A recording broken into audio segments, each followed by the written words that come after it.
Hello everyone, welcome to easy academic solution. তো আশা করছি তোমরা সবাই অনেক বেশি ভালো আছো। তো আজকে আমরা আলোচনা করবো তোমাদের ষষ্ঠ শ্রেণী ডিজিটাল প্রযুক্তি ষান্মাসিক মূল্যায়ন সিলেবাস নিয়ে। তো তোমরা যারা নতুন আছো এবং এখন যে চ্যানেলটিকে সাবস্ক্রাইব করে নিও তো সাবস্ক্রাইব করে নাও। তো দেখো, এই নির্দেশনা মূলত শিক্ষকদের জন্য দেওয়া আছে, কিন্তু তোমাদের শিক্ষার্থীদেরও জানা দরকার তোমাদের কী কী ষান্মাসিক মূল্যায়নের জন্য পড়তে হবে। তো চলো আমরা দেখে নিই তোমাদের কী কী পড়তে হবে আসলে এই ডিজিটাল প্রযুক্তি বিষয়ে। তো দেখো, এখানে ষান্মাসিক মূল্যায়ন ট্রান্সক্রিপ্ট প্রস্তুত করা হবে তোমাদের যে কোনো শিক্ষার্থী সবগুলো পারদর্শিকার সুযোগ অর্জনের মাত্রা ট্রান্সক্রিপ্টে উল্লেখ থাকবে। তারপরে তোমার এখান থেকে আরও দেখো কী বলা হয়েছে, শিক্ষণকালীন ষান্মাসিক মূল্যায়নে প্রত্যেক শিক্ষার্থীকে অর্জিত পারদর্শিকার মাত্রার ভিত্তিতে তার ষান্মাসিক মূল্যায়ন ট্রান্সক্রিপ্ট তৈরি করা হবে।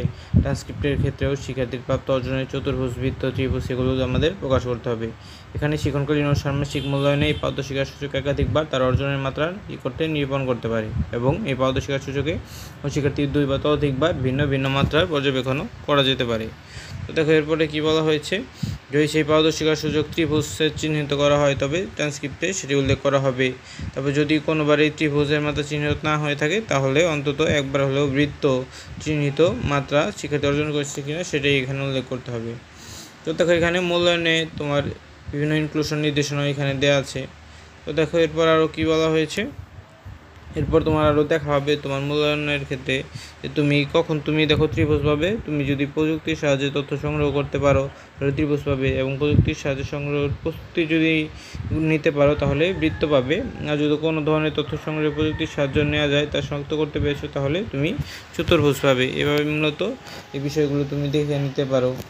তো দেখো, এরপরে তোমার কী কী দেখা হবে, এরপরে তোমার দেখো যে এখানে তোমার যে কোনো কাজকে সরল অ্যালগরিদমের মাধ্যমে প্রকাশ করতে পারছো কি না, তবে যে কোনো পরিবেশে যে কোনো কাজে সহজ অ্যালগরিদম ডিজাইন করতে পারছো কি না, এগুলো তোমাদের মূলত দেখা হবে।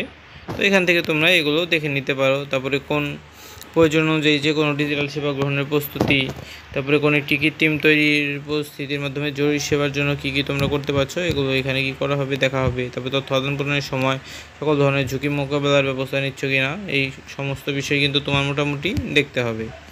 তো আশা করছি তোমরা এগুলো বুঝতে পেরেছো। তো দেখো, এরপরে যে তোমার কী করা আছে, পরিশিষ্ট 2-এ কী বলা হয়েছে, পরিশিষ্ট 2-এ তোমার দেখো এরপরে কী আছে যে শিখন অভিজ্ঞতা 1, 2, 3-এ তোমার কী করতে হবে। তো দেখো, তোমাদের শিখন অভিজ্ঞতা 1 আছে যে সমস্যা দেখে না ভয় পাই সবাই মিলে কাজ করি, এখান থেকে তোমার কী কী করতে হবে দেখো, যে তোমার সেশন 5-6-এ দলগত কাজ করতে হবে, সেশন 7 করতে হবে 5-6-এর যে সমস্যা সমাধান, এবং সেশন 8-এর সাউনি 1.4 করতে হবে। শিখন অভিজ্ঞতা 2 ডিজিটাল ব্যবহারে ডিজিটাল সমাধান, এখানে কী করতে হবে দেখো, সেশন 1-এর কাজ 4, তারপরে সেশন 3-এর কন্টেন্ট তৈরি, সেশন 4-এর তৈরিকৃত কন্টেন্ট এগুলো তোমার করতে হবে।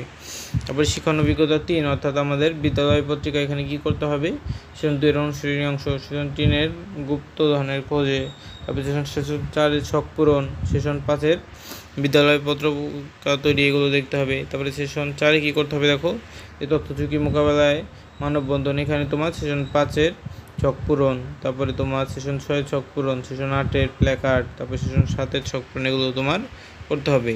তো এগুলোর মতো তোমার ষান্মাসিক মূল্যায়ন তোমার 4 অধ্যায় পর্যন্তই থাকার কথা। এরপর দেখো পঞ্চম অধ্যায় কী আছে, এগুলো তোমার বার্ষিক পরীক্ষার সিলেবাস, এগুলো তোমরা দেখে নিতে পারো। তো দেখো যে পঞ্চম অধ্যায় কী আছে, যে সেশন 2-এর বিদ্যালয়ে আসার ধাপ নির্ণয়, তবে শিক্ষণকালীন মূল্যায়নে পিআই ইনপুট দিতে হবে না, এবং সেশন 6 ধাঁধা অনুযায়ী ভ্রমণ পরিকল্পনা।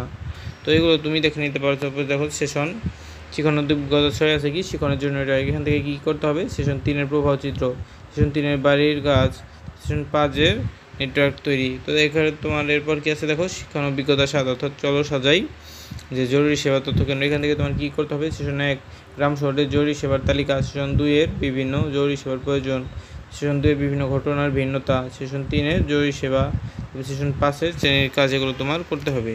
তো দেখো, এরপরে তোমার শিক্ষণ অভিজ্ঞতা 8-এ কী আছে, যে সুপ্ত মনের আলোচনা, এখান থেকে সেশন 2-এর 8.4, সেশন 3-এর 8.4 এগুলো তোমার দেখতে হবে। তবে তোমার শিক্ষণ অভিজ্ঞতা নয় অর্থাৎ স্থানীয় বৈচিত্র্যপত্র, এখান থেকে তোমার কী কী করতে হবে দেখো, এখান থেকে তোমার সেশন 2-এর বাড়ির কাজ, তবে তোমার সেশন 2-এর ঘর সারণী 9.1, সেশন 3-এর 9.3, সেশন 4-এর বিচ্ছিন্ন বাড়ি, সেশন 2-এর 9.1, 3-এর 9.3 এগুলো তোমার দেখতে হবে। তো আশা করছি তোমরা বুঝতে পেরেছো ষষ্ঠ শ্রেণী তোমার ডিজিটাল প্রযুক্তি বিষয়ে কোন কোন বিষয়গুলো পড়তে হবে। তো আজকে পর্যন্তই। তো এই ভিডিওটি ভালো লাগে থাকলে অবশ্যই ভিডিওতে লাইক এবং চ্যানেলটিকে সাবস্ক্রাইব করতে ভুলবে না। তো সবাইকে ধন্যবাদ জানিয়ে এখানেই শেষ করছি, এবং কয়েকদিন পরে তোমাদের ষান্মাসিক মূল্যায়ন অনুষ্ঠিত হবে, সে মূল্যায়নের সব কিছুর সমাধান তোমরা এই চ্যানেলে পেয়ে থাকবে।